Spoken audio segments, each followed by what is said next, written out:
La Corée du Sud a fait un premier pas pour préparer le retour à la vie normale, c'est-à-dire avant l'apparition du Covid-19.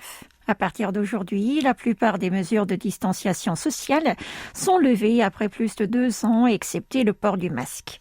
Le couvre-feu est retiré dans les cafés et les restaurants et il n'y a plus de limite de personnes pour les rassemblements privés comme les cérémonies de mariage.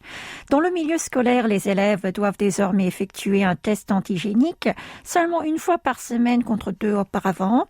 Jusqu'à présent, en cas de contamination d'un camarade, tous les membres de la classe devaient se faire dépister 3 fois en 1 semaine.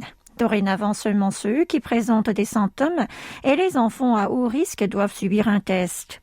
Par ailleurs, la municipalité de Séoul a élargi le service de bus de nuit entre 23h et 6h. Le nombre de véhicules a augmenté de 72 à 100 pour 14 lignes contre 9 auparavant. 4 d'entre elles desserviront les quartiers animés comme l'université Hongik, Gwanghwamun et Gangnam.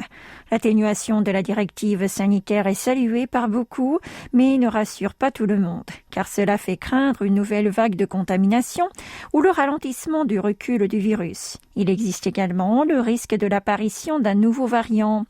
Dans ce contexte-là, le gouvernement a lancé aujourd'hui la campagne de vaccination de la 4e dose destinée aux personnes âgées de plus de 60 ans. Du côté du bilan quotidien, la Corée du Sud a recensé ces dernières 24 heures 47 743 nouvelles infections. Le chiffre est descendu en dessous de 50 000 pour la première fois depuis plus de 2 mois.